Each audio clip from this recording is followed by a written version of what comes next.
Hi my beautiful family, welcome back to another video. It's still your girl Wendy. If this is your first time you're joining me, you're most welcome. And if you're a returning subscriber, thank you so very much for coming back. I honestly appreciate you.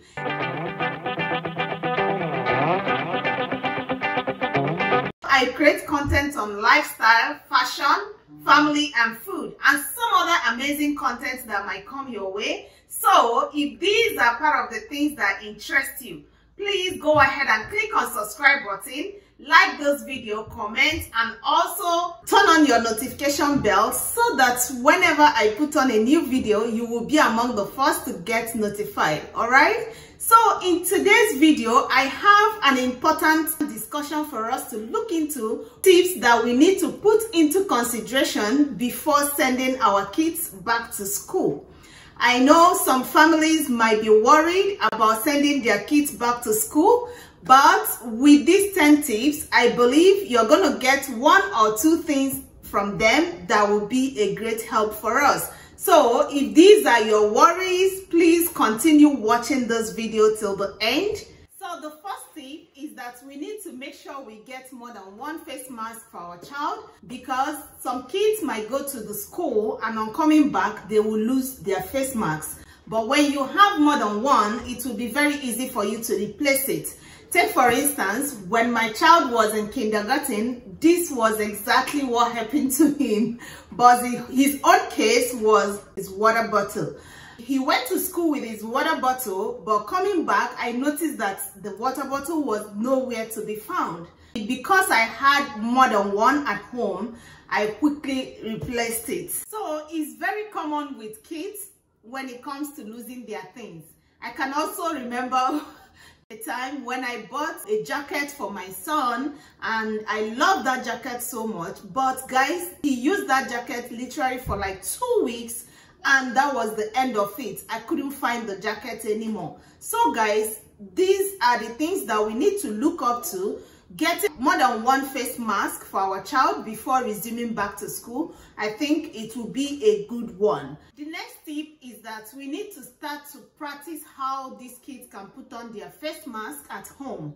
So now that the school have not resumed, it will be nice if you can start now to teach your child how to wear the face mask properly. And believe me, we adults, sometimes we don't even know how to put on the face mask because some has front and back. But if we start now to teach these kids how they can wear their face mask, it's going to go a long way for them back in the school. Okay, what I do in my own house, the first day I gave my daughter the mask to wear just for me to test and see if she can actually wear the face mask.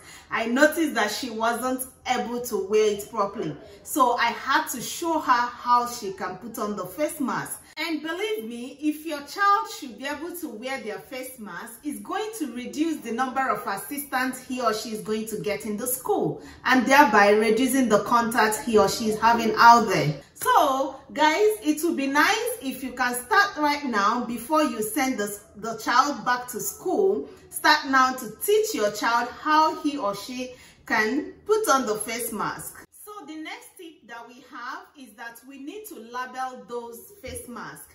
Buying a face mask is very important. Not only buying the face masks, but we need to label them so that when your child sees their face mask in school, they will be able to identify, oh, this is mine. Okay, and not just buying and labeling them. As you're writing down the names, also let the child know this is where you are putting down their names. In doing that, that is going to help the child a whole lot to be able to identify his or her own. So not just to label their face mask, we need to label everything they go to school with, starting from their uniforms, their backpacks, their lunch bags, even their socks. You need to label all those. For those that have kids in kindergarten, the extra clothes that you are giving them back to school, you need to also label them and let your child know where the labels are. So by so doing, it's going to go a long way for you and equally your child transitioning back to school. So the next tip that we have is that we should make sure that our kids can be able to put on their shoes and also zip their jackets. If you have a little child that cannot be able to do all those, it would be nice that you start right now to teach the child. Or you can simply get an easy wear shoes like Velcro strap shoes, okay, which is very simple for the child to just put their legs in and be able to strap the shoe. Teachers might not be able to assist them with this right now, so teaching your child right now how he or she can be able to do all this is going to go a long way for you and your child. Believe me, kids usually get frustrated when they have no one to assist them. So to avoid all this stress and all this frustration for our child, it's better that we start right now to teach them how they can do it independently, okay? The next tip on our list is that we need to make sure that our child can open their lunch and snack containers. It's very important for you to start right now to practice at home how your child can be able to open their lunch containers and even their snack packs, okay? Just like when you give your child a banana, make sure your child can be able to peel the bananas.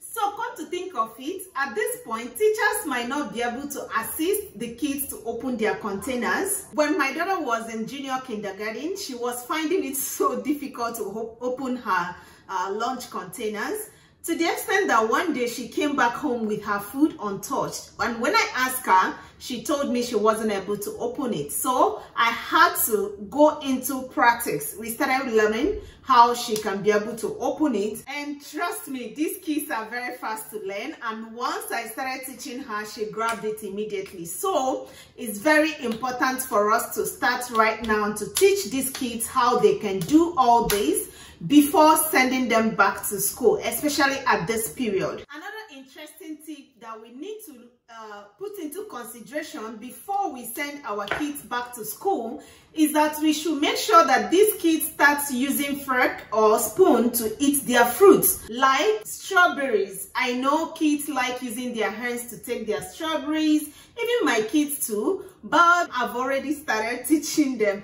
how they can use fork to take their strawberries. You know, when they use their hands to take strawberries, they are prone to start licking their hands.